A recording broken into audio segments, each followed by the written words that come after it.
How do you know if your nonprofit board of directors is as effective as it can be? In this video, we're going to talk through a checklist for nonprofit board members to think through and assess how they can step up their board member game even more to further the mission of the nonprofit that they serve and love. Welcome or welcome back. My name is Amber Melanie Smith. I'm a nonprofit founder and executive director who makes these videos here on YouTube all about nonprofits, social entrepreneurship, social change, social impact, all that good stuff, hopefully helping other change makers on their journey to change the world. Don't forget to check out some of my other videos. I have over 200 with various topics covered that I hope will help you out. I also have a newsletter with tips and strategies and opportunities that you can subscribe to at the link below. And I have some online trainings at my website, foundertofulltime.com. All right, let's get into this. Nonprofit board members should be regularly evaluating their impact on the organization, its leadership, and its effectiveness in reaching its mission. There are a lot of different ways to do that, annual board assessments or evaluations, but in general, there are some questions that are helpful for board members to be thinking about throughout the year as they are pondering their own effectiveness as individual board members. I've broken the questions down into a handful of categories, so I'm going to share them by category, and you might use this to share with your board. You could just share the list of questions. You could incorporate some of these questions into discussion at your board meetings. You could include some of them on your annual board assessment or evaluation. There are lots of different potential uses, and my goal here is just to help get your brain moving and thinking about some of these things. So let's get into these. Category number one is all about board member knowledge of the mission. Now, board members are meant to be ambassadors and spokespeople for the organization that they're serving. So, of course, in order to do that effectively, they have to know the mission of the organization well. So, question number one to consider is, am I knowledgeable about the organization's mission, programs, and financial health? A board member should be able to describe on a high level any of these things at any time, especially the mission. You should be able to point to any board member in your group and say, share the mission of this organization, and they should be able to do that pretty effectively. The second question for board members to think about is, do I understand the mission, goals, and the strategies of the organization and how it's connected to the social issue that the organization is addressing? So not only should the board member be able to share what the mission is and know about the organization's programming and financial health at that time, but they should also be able to understand some of the future goals of the organization and how it ties to that ultimate social issue. Which brings us to question number three in this category, and that is, am I knowledgeable about the social issue being addressed by this organization? Now, remember, a mission of the organization, the mission statement, is a sentence describing how the organization is tackling the social issue. Because organizations are formed to address problems, right? To solve social problems, social issues. So let's say you have an organization tackling homelessness, but none of your board members understand how homelessness works or some of the national trends impacting your local work in homelessness, or some of the experiences and lived day-to-day life experiences of some of the people experiencing homelessness in your local community. Without this knowledge of the actual issue, then being able to recite the mission statement is somewhat surface level, right? It's one thing to recite a mission. It's another thing to be able to speak in an educated manner about the issue your nonprofit is tackling.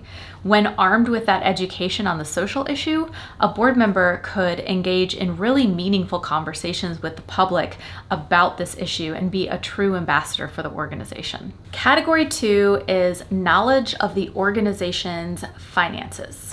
This goes a little bit deeper than the question I previously stated in the first category about just knowing the general financial health of the organization. Board members should have a little bit more knowledge than just the high-level financial health. So board members, for question number 1 in this category, they need to be aware of the organization's current financial status, the top revenue sources, the top expenses of the organization, and any budgetary challenges the organization is currently facing. This is something that it is their responsibility to be aware of at all times.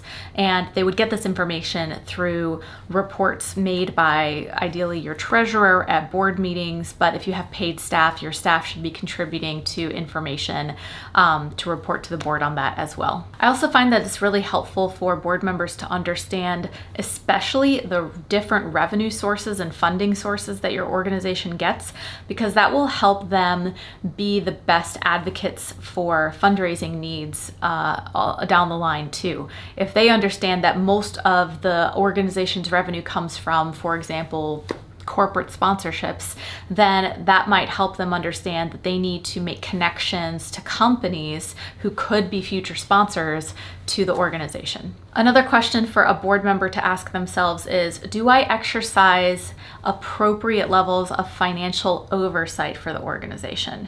And I say appropriate because there is a balance. If your organization has paid staff who's managing the day-to-day operations of the organization, we're not talking about board members getting into your accounting software and understanding every single penny that is spent. That might be too granular for striking this balance of appropriate financial oversight. So let's talk about 4 things that appropriate financial oversight does include.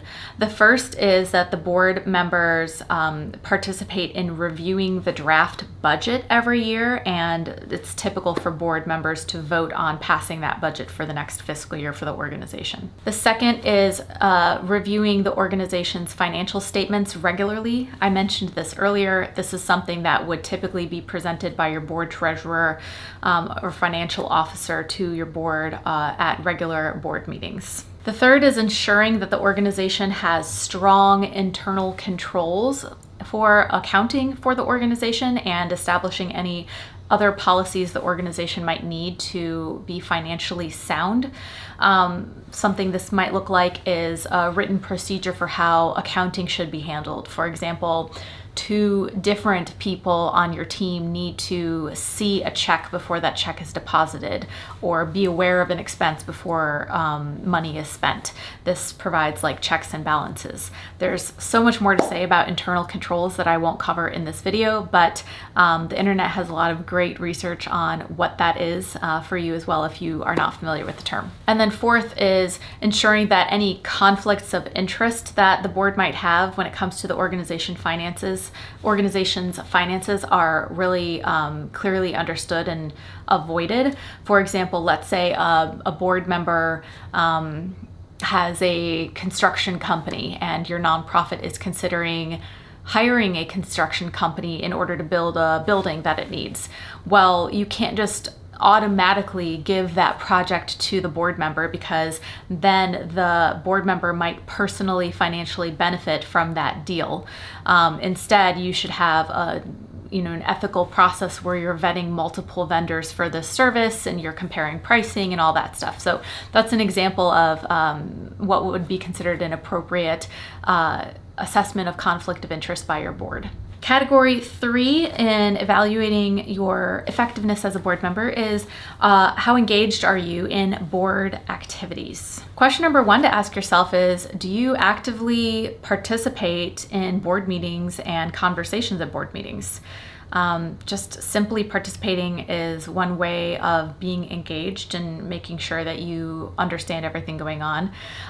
Secondly is making sure you attend those meetings regularly.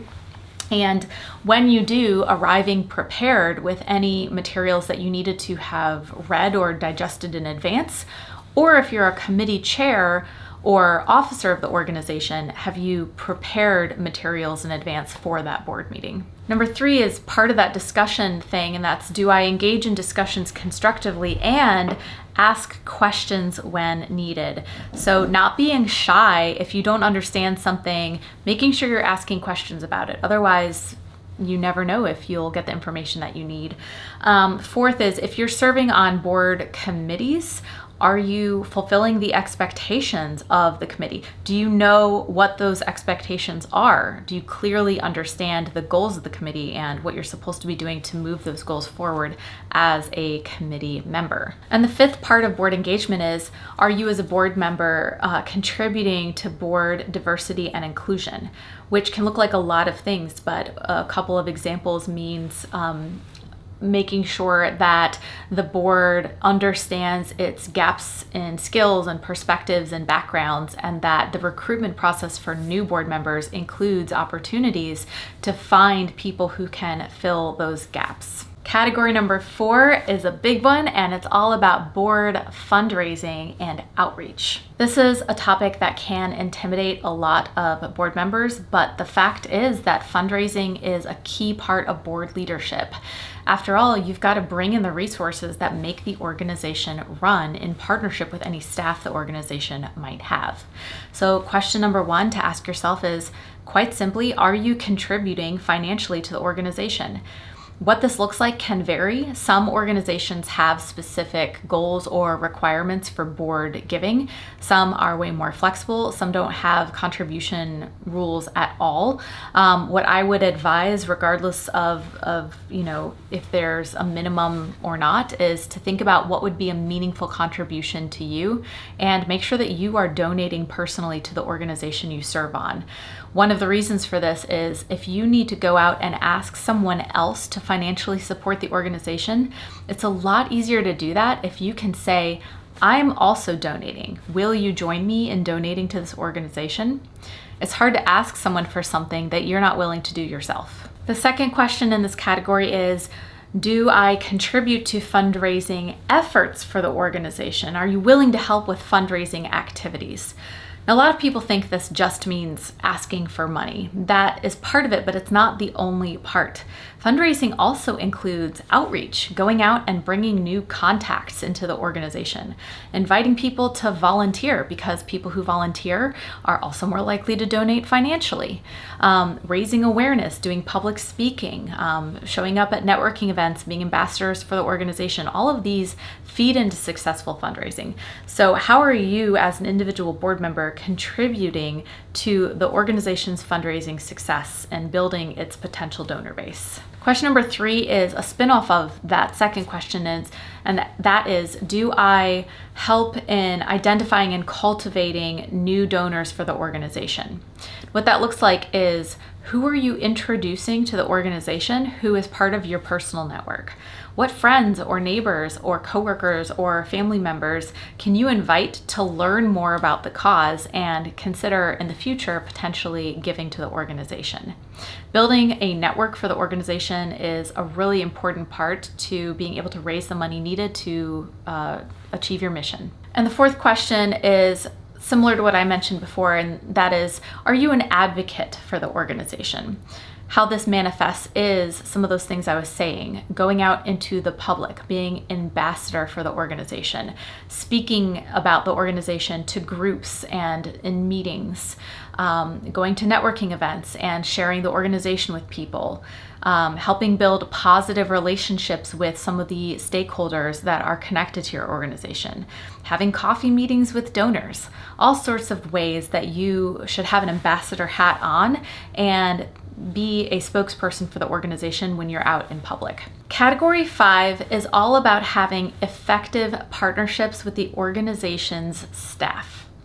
Now, if you are a smaller or newer organization that doesn't have full-time staff yet, then just think about this in terms of how are the relationships between the different board members who are operating as almost like staff, handling the day-to-day activities of the organization, and any team members who might be future staff. So question number 1 to think about is, am I clear on the different roles and responsibilities of staff members, and how do those responsibilities compare to my role and responsibilities as a board member? Second is, do I provide effective guidance and support to the organization's CEO?